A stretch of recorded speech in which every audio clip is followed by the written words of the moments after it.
പെൻഷന്റെ application കൊടുത്തിരുന്നു. ഏതിന്റെ? പിന്നെ അടുക്കളയിൽ പണിയായിരുന്നു. നമുക്കൊക്കെ പോകണം. അതുകൊണ്ട് അപ്പൊ ഇത് രണ്ട് ആശമാരാണ്, ഒന്ന് ബീന ചേച്ചി, ഒന്ന് ബിന്ദു ചേച്ചി. ഇവർ പറഞ്ഞത് കേരളത്തിലെ എല്ലാ ആശമാരുടെയും ശബ്ദം തന്നെയാണ്. നമ്മുടെ കുടുംബശ്രീ എന്ന് പറയുന്ന മഹാപ്രസ്ഥാനത്തിന് സർക്കാരിന്റെ ഒരു കരുതൽ എങ്ങനെയാണ്? ഹലോ, നമസ്കാരം. മുന്നേറ്റങ്ങളിലെല്ലാം സ്ത്രീ പങ്കാളിത്തം ഏറെയുള്ള സംസ്ഥാനമാണ് കേരളം. രാഷ്ട്രീയം, സാമൂഹ്യം, സാംസ്കാരികം, വിദ്യാഭ്യാസം തുടങ്ങിയ മേഖലകളിലെല്ലാം കേരളത്തിലെ സ്ത്രീകളുടെ സാന്നിധ്യം ബഹുദൂരം മുന്നിലാണ്. വികസനത്തിന്റെ സ്ത്രീപക്ഷ കാഴ്ചകൾ നിങ്ങളുടെ മുമ്പിലേക്ക് സമ്മാനിക്കുന്ന നവകേരളത്തിന്റെ കാഴ്ചകൾ ഇതാ ഇവിടെ ആരംഭിക്കും. നമ്മുടെ സർക്കാരിന്റെ ഏറ്റവും പുതിയ പദ്ധതിയാണ് സ്ത്രീ സുരക്ഷാ പദ്ധതി. ഈ പദ്ധതി അനൗൺസ് ചെയ്ത് ഒരാഴ്ചക്കുള്ളിൽ തന്നെ 10 ലക്ഷം പേരാണ് ഇതിന് അപ്ലൈ ചെയ്തത്. സാധാരണ മറ്റ് ക്ഷേമ പെൻഷനുകളൊന്നും ഇല്ലാത്ത ഗുണഭോക്താക്കളായ 35-നും 60 വയസ്സിനും ഇടയിലുള്ള സ്ത്രീകളാണ് ഇതിന്റെ ഗുണഭോക്താക്കൾ. സ്ത്രീകൾക്ക് മാത്രമല്ല കേട്ടോ, ട്രാൻസ്ജെൻഡർ ഉൾപ്പെടെ ഇതിന് അപ്ലൈ ചെയ്യാം. നമ്മുടെ ഈ ഏരിയയിൽ ഈ സുരക്ഷാ പദ്ധതിക്ക് വേണ്ടി അപ്ലൈ ചെയ്ത ഒരു ചേച്ചിയുടെ വീടുണ്ട് കേട്ടോ. നമുക്ക് അവരൊന്ന് പോയി കാണാം. നമസ്കാരം. കൊല്ലൊക്കെ തേപ്പ് കഴിഞ്ഞില്ലേ? പണിക്കിറങ്ങാം. എന്താ ജോലി? ഓട്ടോ. ഇത്രയില്ലേ അസുഖത്താ? ഞാൻ ഒന്ന് പോയി കളിക്കുക. ശരി. ഇത്തോ എവിടെ നിൽക്കണത്? ഇവിടെ ഇങ്ങനെയൊക്കെ സ്ഥലം ഉണ്ടല്ലേ? ഞാൻ കാക്ക കണ്ടിരുന്നു. ഈ പെൻഷന്റെ ആപ്ലിക്കേഷൻ കൊടുത്തിരുന്നു. ഏതിന്റെ? അറിയാൻ വേണ്ടി ഇങ്ങനെ ഓരോരുത്തരെ കാണാൻ വേണ്ടി ഞാൻ വന്നതാണ്. ഇക്കൊക്കെ ഓട്ടോ. ഓട്ടോ. അപ്പൊ ആ വരുമാനമേ ഉള്ളൂ. അപ്പൊ ഇനി എന്നാ അപ്പൊ എന്തായാലും സ്ത്രീ സുരക്ഷാ പെൻഷൻ കിട്ടിക്കഴിഞ്ഞാൽ അതൊരു ആശ്വാസമാവും. അപ്പോ ഇതാണ് നമ്മുടെ നാട്ടിലുള്ള നമ്മുടെ ഇത്തേ പോലുള്ള മറ്റ് ക്ഷേമ പെൻഷനുകളൊന്നും ഗുണഭോക്താക്കളല്ലാത്ത 35-നും 60-നും ഇടയ്ക്ക് പ്രായമുള്ള ആളുകൾക്ക് കിട്ടുന്ന വലിയൊരു അനുഗ്രഹമാണ്. അപ്പൊ ഇത് ഒരു സന്തോഷം. ഇതുപോലെ സന്തോഷമുള്ള ഒരു അമ്മയുടെ മുഖമായി നമുക്ക് വേറൊരു സ്ഥലത്ത് ഇതുകൂടെ. ശരി. മോളെ പേരുന്നത്? അമ്മയുടെ പേര് സൗമ്യ. അമ്മയെ കാണാൻ വന്നത് ചേച്ചി. സൗമ്യ ചേച്ചി നമസ്കാരം.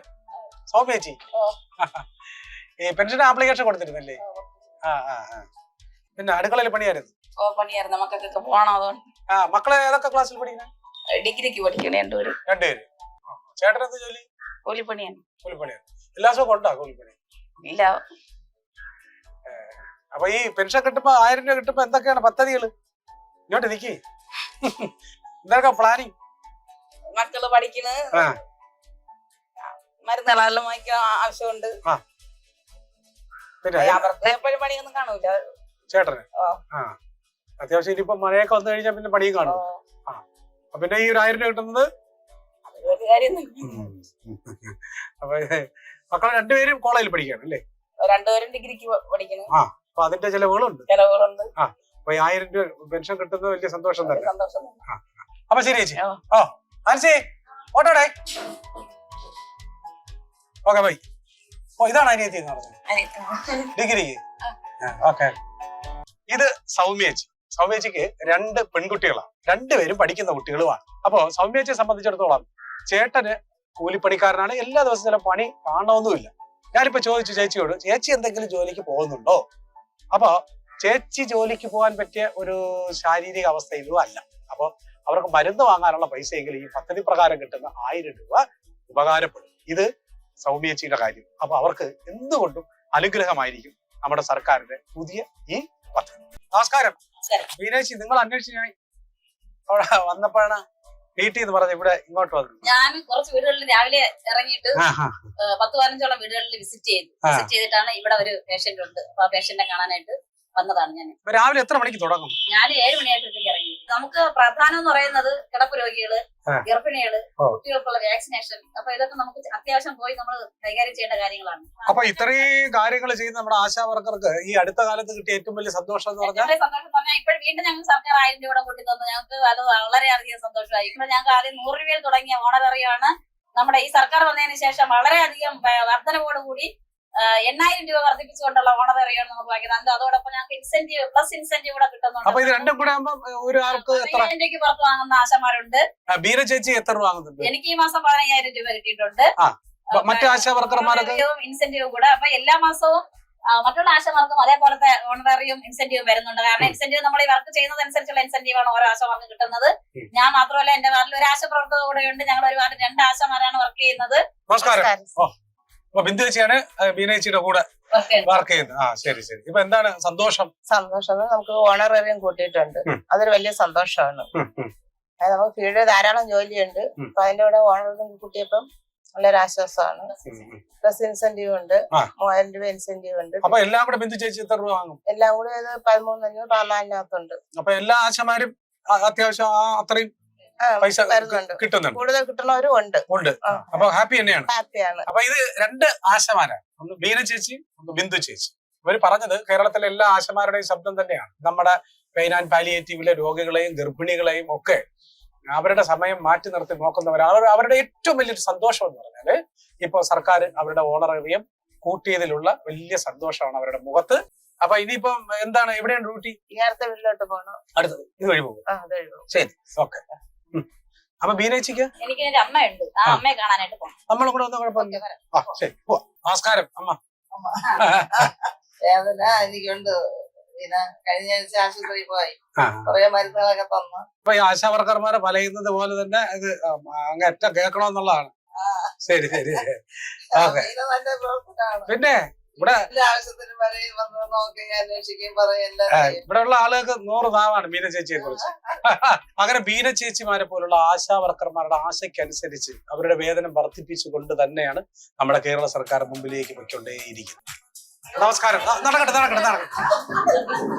നടക്കട്ടെ. പറയണം. ഒരുപടി മുന്നോട്ട് ഉയർത്തുന്നതിന് വേണ്ടി കൈത്താങ്ങുന്നതായിട്ടാണ് നമുക്ക് 1000 രൂപ ഇപ്പൊ മാസാമാസം വന്നുകൊണ്ടിരിക്കുകയും ഇപ്പൊ ജനുവരിയിൽ വരും. അപ്പൊ അതിന്റെ കാര്യങ്ങൾ ഈ 1000 രൂപ എടുത്ത് ADS നമുക്ക് വാർഡ് മെമ്പറിനും CDS എടുത്ത് ദൂർത്തടിക്കുകയോ ചെലവഴിക്കുകയോ ചെയ്യേണ്ടതല്ല. അതിന്റെ മീൻസ് ചെലവഴിക്കുന്നതിന്റെ റെസിപ്റ്റ് എല്ലാം മാസാമാസം എനിക്ക് കുടുംബശ്രീ റിപ്പോർട്ട് ചെയ്യേണ്ടതായിട്ടുണ്ട്.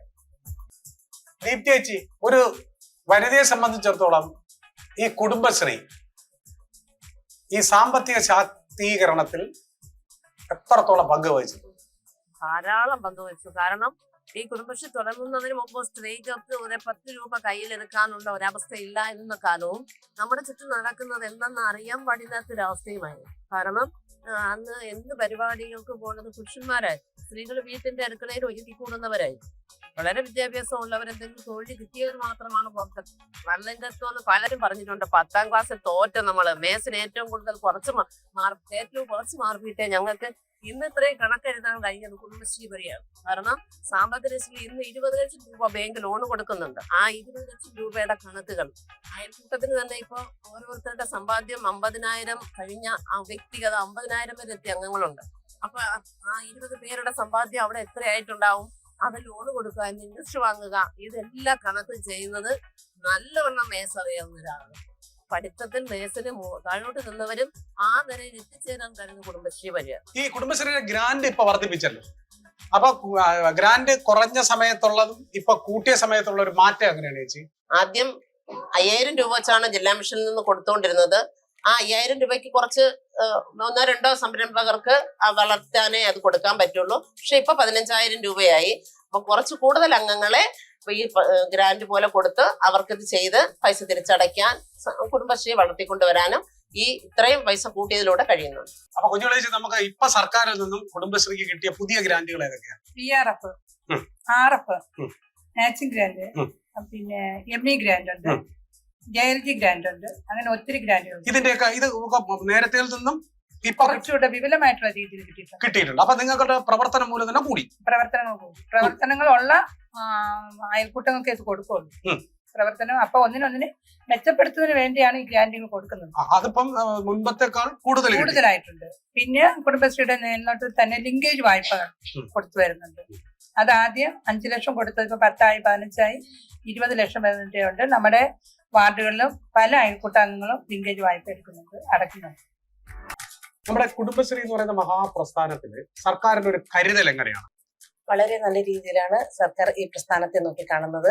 ഏറ്റവും കൂടുതൽ ഫണ്ടുകൾ വിനിയോഗിച്ച് എത്രത്തോളം കുടുംബശ്രീയെ മുന്നോട്ട് കൊണ്ടുവരാൻ സാധിക്കുമോ അത്രയും വളർത്തിക്കൊണ്ടുവരാൻ വേണ്ട എല്ലാ കരുതലുകളും സർക്കാരിന്റെ ഭാഗത്തുനിന്ന് നൽകുന്നുണ്ട്. പേര് സുജ, ADS പ്രസിഡന്റാണ്. സുജയാണ് പേര്. കുടുംബശ്രീയുടെ വളർച്ച എന്ന് പറയുന്നത് നല്ല രീതിയിലാണ് നടന്നുകൊണ്ടിരിക്കുന്നത്.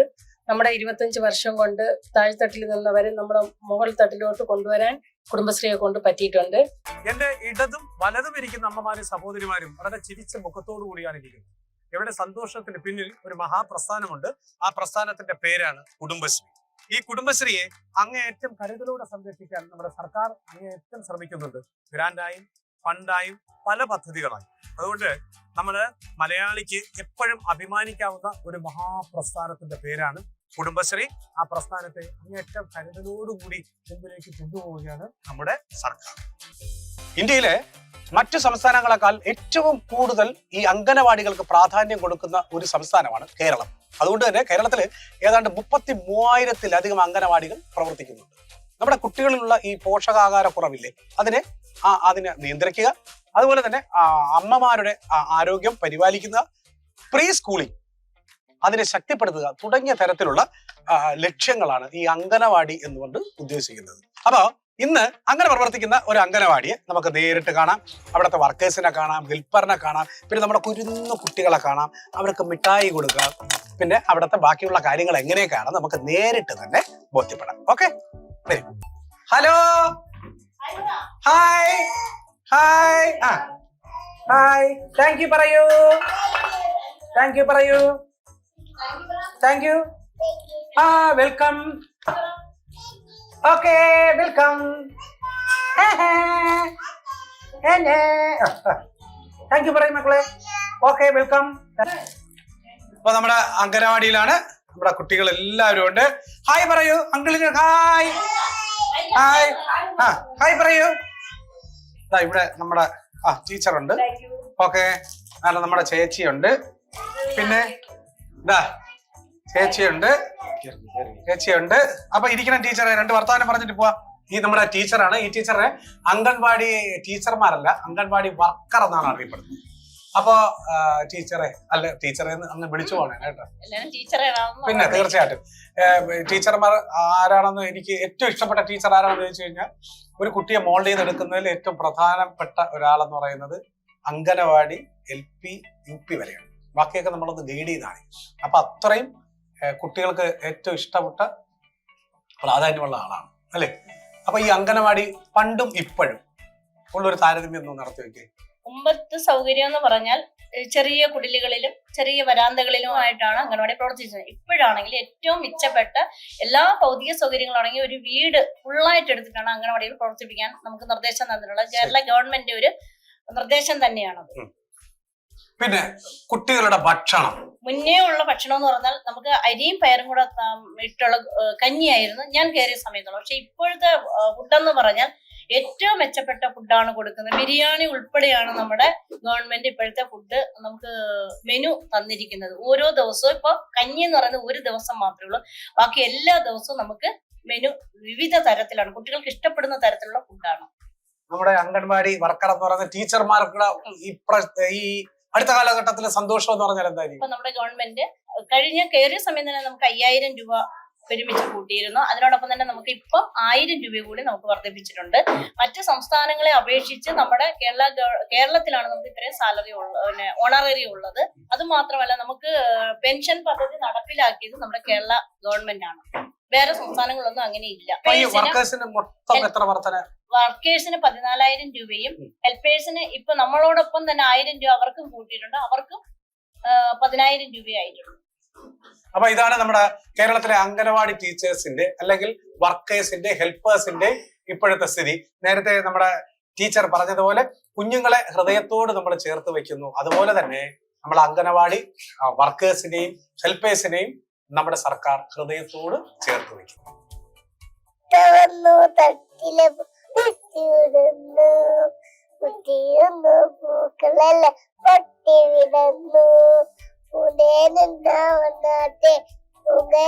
നടന്നാട്ടെ പൂങ്കമ്പിലിരുന്നാട്ടെ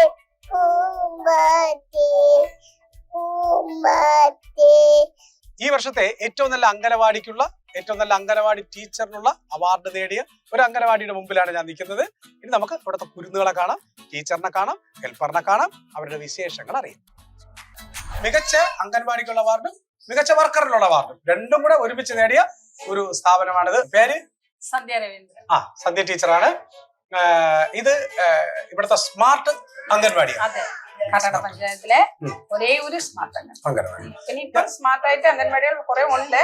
എന്നാലും ഫസ്റ്റിലെ നമുക്ക് വന്ന മാതൃകാ അംഗൻവാടി എന്ന് തന്നെ പറയാം. കാട്ടാക്കട പഞ്ചായത്തിനാണെങ്കിൽ 38 അംഗൻവാടിയും സ്വന്തം സ്ഥലത്ത് സ്വന്തം കെട്ടിടത്തിലാണ് കാട്ടാക്കട പഞ്ചായത്ത് എല്ലാ കെട്ടിടങ്ങളും സൗകര്യങ്ങൾ അടിസ്ഥാന സൗകര്യങ്ങളെല്ലാം ടെറസ് കെട്ടിടങ്ങളായി. 2 നിലയുള്ള ബിൽഡിങ്ങുകളുണ്ട്, ഫസ്റ്റ് ഒറ്റ നിലയുള്ള ബിൽഡിങ്ങുകളുണ്ട്. എല്ലാ സൗകര്യങ്ങളും നമുക്ക് ചെയ്തു തന്നിട്ടുണ്ട് സർക്കാര്. നിങ്ങൾക്കുള്ള ഒരു ആനുകൂല്യം കൂടെ പറയണം. ഞങ്ങൾക്ക് 600 രൂപയിലും കയറിയ ഞങ്ങളാണ്. സ്റ്റാർട്ടിങ് 600 രൂപ കയറിയതാണ്. ഇപ്പൊ ഇരിക്കുന്ന സർക്കാർ നമുക്ക് നല്ല രീതിയിൽ ഞങ്ങൾക്ക് ഇപ്പൊ 13,500 രൂപ വരെ ഞങ്ങൾ വാങ്ങുന്നുണ്ട്. വർക്കർമാര് ഹെൽപ്പർമാർ 9,000 രൂപ വരെ വാങ്ങുന്നുണ്ട്. തുച്ഛമായ സാലറിയിൽ നിന്ന് ഇത് ഞങ്ങൾക്ക് കിട്ടുന്ന ഏറ്റവും എന്ന് വെച്ചാൽ ഞങ്ങളെ പോലെയുള്ള പാവപ്പെട്ട അംഗൻവാടി പ്രവർത്തകർക്ക് ഞങ്ങളുടെ സർക്കാർ തരുന്ന ഇത് വളരെ ഒരു നേട്ടം തന്നെയാണ്. അപ്പൊ ഇതാണ് നമ്മുടെ ഇവിടത്തെ ഹെൽപ്പർ. പിന്നെ ഷൈനി, ഇപ്പൊ ഈ തൊഴിലിൽ കയറിയിട്ട് എത്ര കാലമായി? ഇപ്പൊ നേരത്തെ 3 മാസം വേറൊരു അംഗൻവാടിയിലാണ് ഇരുന്നത്. സ്ഥിരം കിട്ടിയപ്പോ ഇവിടെ ഓഹോ. അപ്പൊ നിങ്ങളുടെ ഈ ഓണറേറിയൊക്കെ വർദ്ധിപ്പിച്ച കാര്യം സന്തോഷമുണ്ട്. അപ്പൊ വീട്ടിലാരൊക്കെയാണ്? വീട്ടില് ഭർത്താവിന് 8 മക്കൾ. ആ ഭർത്താവിന്റെ ജോലി ഭർത്താവിനിപ്പം ഇല്ല. അപ്പൊ നമ്മുടെ ഈ വരുമാനം കൊണ്ട് വേണം കുടുംബം കഴിയും. എത്ര മക്കളാണ്? 2 പേര്. ഏതൊക്കെ ക്ലാസ്സിലായി? ഒരാൾ IT കഴിഞ്ഞു, ഒരാള് ശരി. അപ്പൊ 2 മക്കളെയും വളർത്തുന്നത് ഇതിന്റെ ഇതിൽ തന്നെയാണ്. അപ്പൊ അതൊരു വലിയ അനുഗ്രഹം തന്നെയാണ്. അപ്പൊ അത് കൂട്ടിയപ്പോ എന്ത് തോന്നി? വളരെ സന്തോഷം. ഇനി നമ്മളോടൊപ്പം ഉള്ളത് അംഗൻവാടി ടീച്ചർ എന്ന് നമ്മൾ സ്നേഹപൂർവ്വം പറയുന്ന അംഗൻവാടി വർക്കർ ബിന്ദു ടീച്ചറാണ്. നമസ്കാരം. നമസ്കാരം. എവിടെയാണ്? നെല്ലിക്കാട്, കാട്ടാക്കട പഞ്ചായത്തില് 8 വാർഡില് നെല്ലിക്കാട് അംഗൻവാടിയിലാണ്. എത്ര കാലമായി ടീച്ചർ? ഞാൻ 22 വർഷമായി. 22 വർഷം സർവീസ്. 22 വർഷം സർവീസ്. ഞാൻ 800 രൂപയിൽ കയറിയതാണ്. ഓ. 800 രൂപയിൽ കയറി കുറെ നാള് സമരം ചെയ്തു. അങ്ങനെയായി ഏകദേശം ഒരു 5,000 രൂപ. അത് കുറച്ച് വർഷം ഞങ്ങൾ 5,000 രൂപയിൽ ഈ സർക്കാർ വന്നതിന് ശേഷം ഈ 9 വർഷത്തിനിടയ്ക്ക് ഈ 5,000 രൂപയിൽ നിന്ന് ഞങ്ങൾക്ക് ഇപ്പോ 13,500 കയ്യിൽ കിട്ടുന്നത്. ഇപ്പൊ ഒരു 1,000 രൂപ കൂട്ടി ഉൾപ്പെടെ 14 ഞങ്ങളുടെ ബേസിക് സാലറി 14. അപ്പൊ അതത്രയും കിട്ടിയിട്ടുണ്ട്. അതിന് അപ്പൊ ഞങ്ങൾക്ക് ആ 5,000 രൂപ എന്നുള്ളത് കാരണം എന്റെ ആ സമയത്ത് എന്റെ ഹസ്ബൻഡ് ആക്സിഡന്റ് ഒക്കെ ആയി കിടന്ന സമയമാണ്. ഈ കുഞ്ഞുങ്ങൾ കുഞ്ഞായിരുന്നു. ഈ 5,000 രൂപ വെച്ച് ഒരുപാട് ബുദ്ധിമുട്ടാണ്. കാരണം ആശുപത്രി ചെലവ് നോക്കണം, ഞങ്ങളെ കുടുംബകാര്യം നോക്കണം, കുഞ്ഞുങ്ങളെ വിദ്യാഭ്യാസം നോക്കണം. ആ സ്ഥലത്ത് നിന്ന് ഇപ്പൊ ഞങ്ങൾക്ക് എവിടെയെങ്കിലും ചെന്ന് ഒരു ധൈര്യപൂർവ്വം ഒരു 1,000 2,000 രൂപ കടം വാങ്ങിയാൽ ഞങ്ങൾക്ക് കൊടുക്കാം എന്നുള്ള ഒരു ഇത് ഉറപ്പ് ഞങ്ങൾക്ക് ഞങ്ങളെ സർക്കാർ തന്നിട്ടുണ്ട്. അപ്പോ എല്ലാ നമ്മുടെ അംഗൻവാടി ടീച്ചർ അല്ലെങ്കിൽ വർക്കർമാർ ഹെൽപ്പർമാരുടെ ഒക്കെ പ്രതികരണം ഇതാണ് ഞാൻ നേരത്തെ പറഞ്ഞത്. ഏതാണ്ട് കേരളത്തിൽ മാത്രം 33,000-ൽ പരം അംഗനവാടികളുണ്ട്. ആ അംഗനവാടികളെയൊക്കെ നമ്മുടെ വർക്കർമാർ അല്ലെങ്കിൽ ടീച്ചർമാർ കുട്ടികളെ ഹൃദയത്തോട് ചേർത്ത് വയ്ക്കുന്നത് പോലെയാണ് കേരള സംസ്ഥാനം ഈ അംഗൻവാടികളെ ഹൃദയത്തോട് ചേർത്ത് വയ്ക്കുന്നത്. സ്ത്രീകളുടെ വികസന മുന്നേറ്റങ്ങളിൽ ചരിത്രം എഴുതിക്കൊണ്ടാണ് കേരള സർക്കാർ സ്ത്രീ സൗഹൃദ നവകേരള കെട്ടിപ്പടുക്കുന്നത്. സ്ത്രീ ശാക്തീകരണം ഒരു പദ്ധതിയല്ല, മറിച്ച് ഒരു സംസ്കാരം.